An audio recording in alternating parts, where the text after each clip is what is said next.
Hello, class. Today we will take up another form of state, that is the federal state. Now, from where has this federal state come in? Now, this word federal has been derived from a Latin word fidus, which means agreement. Now, after the independence, the small states, a number of small states, they decided to forfeit some of their authority, some of their power, so that they can come together to form a larger sovereign. Now, when these states were formed, these states were very weak, they were poor. So, in order to give themselves strength, they decided that they will forfeit some of their powers and they will form a federation where they will surrender some of their authority to the federal government, and the rest of the powers will be practiced by them. So, a federal state is marked by the division of power between the central government and the state governments. Let us study the features of the federal states. The first feature is the division of power. Now, there is a constitution which follows a very systematic approach. It divides the power between the central government and the state government. Usually, the powers of national importance, such as defense, finance, international relations, are given to the central government, and the matters of local significance are given to the state governments. Matter of local significance, such as health, education, etc., is given to the state governments. The constitution is detailed in nature in order to clearly state the jurisdiction of the central and the state governments. Now, because there has to be a division of power, the constitution is to be a written one. It has to be written in detail. Each and every aspect has to be clearly mentioned so that the central and the state governments know their jurisdiction and there is no dispute over any matter between the central government and the state governments. The other feature is rigid constitution. Now, the amendments in the constitution has been made rigid because the any of the governments, either the central or the state governments, they cannot be allowed, they cannot be permitted to unilaterally make amendments in the constitution to suit their needs. Now, in America, in USA, the Congress, which is the Parliament of America, they make the proposal for amendment, and the state governments, the states have to ratify it. They also have to approve that amendment. So, this is how the amendment in the constitution is done by both the central and the state governments.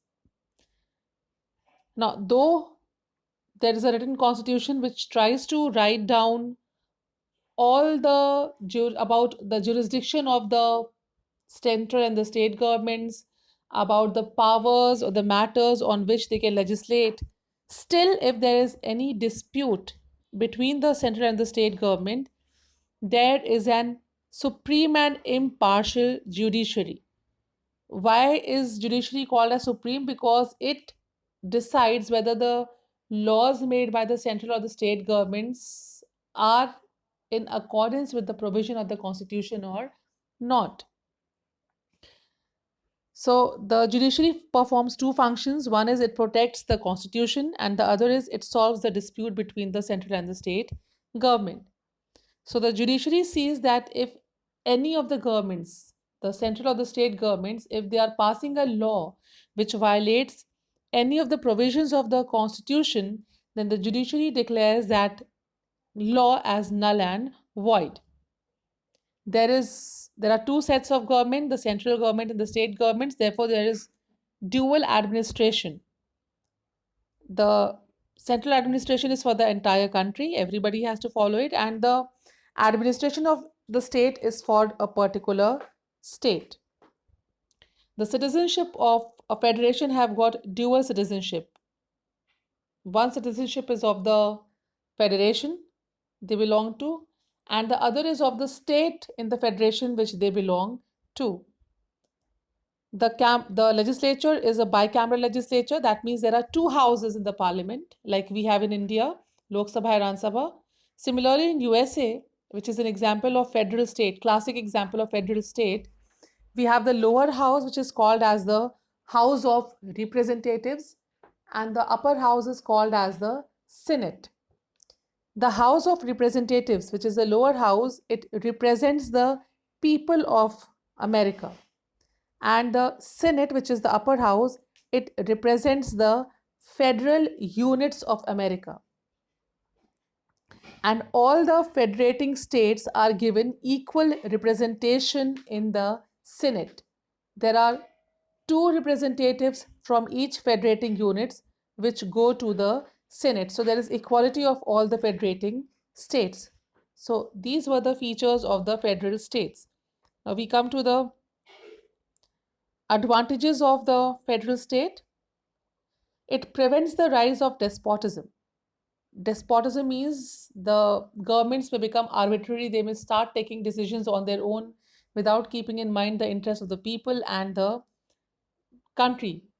So, because the constitution demarcates the boundaries or sets the boundaries of the central and the state government, and these governments cannot go beyond those boundaries, it prevents the governments from being despotic or prevents them from behaving arbitrarily. Now, increased efficiency. Now, because there are two sets of governments, one at the national level and the other at the state level, the central government can take care of the matters of national importance, and the state governments can look after the matters of local needs. So, and can both collaborate together to carry out the work efficiently. The federal states or federal governments are suitable for big states because the central government alone cannot look after the needs of all the parts of the country. So, it is useful to have the central governments and the provincial governments which can cater to the needs of the local area. It is a source of strength and autonomy for small states, and as we have studied that these states came together to form a federation in order to strengthen themselves from any external aggression. It supports local needs because the local governments or the state governments can experiment with the lawmaking to suit the needs of the people in that particular region. These laws will not apply to the whole country, but the government at the state level can try and experiment with the laws so that it suits the local need. More participation. Now, because there are two sets of governments, there'll be more number of political parties and therefore more political workers. So people get more participation in the political process. It is democratic because the public opinion, the civil and the political rights of the people are kept in high regard. Then its unity in diversity is the backbone of this type of government because people in different states belong to different region, different faith, different community, different languages they speak, they have different cultural backgrounds. So it's unity and diversity is the backbone of a federating state. So these were the advantages of federal state. Now we come to the disadvantages. Now, division of power in the federal states is a source of weakness. It's a source of weakness because the central governments at times do not get the support of the local governments. If the central government wants to implement certain policies in the entire country, the state governments may not support the central government. Similarly, the state governments may not get financial aids required for running the administration of the particular state.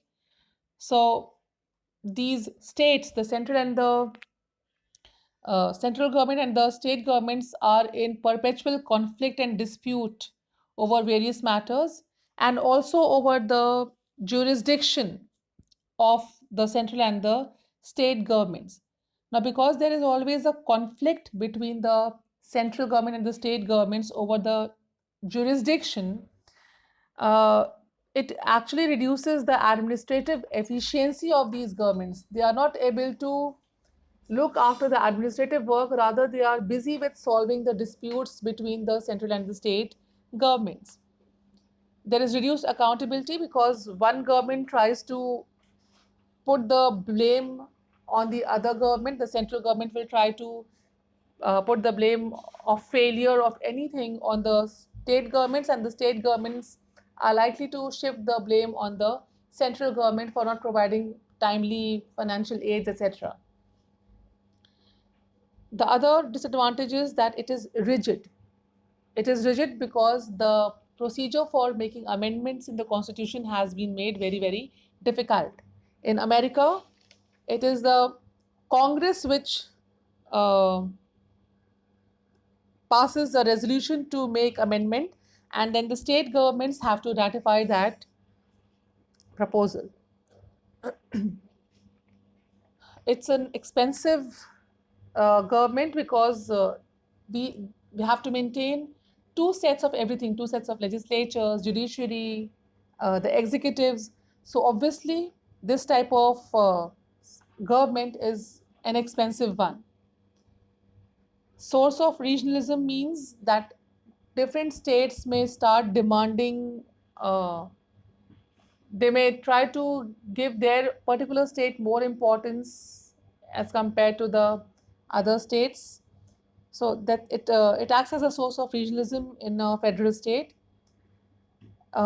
It also can lead to the danger of secession, where the states may want to separate themselves from the federation and be an independent state. So that's another weakness of a federal state. And during emergency, it is a weak system because in emergency, the decisions have to be quick. But in a federal government, the central government has to consult the state government. So decision making is delayed here. So it is weak during the emergency. I hope these points were clear to you all. Go through it, revise. Please go through your book also. If there's any confusion, ask, and we will come up with a new topic in the next video. Till then, stay safe and take care. Thank you.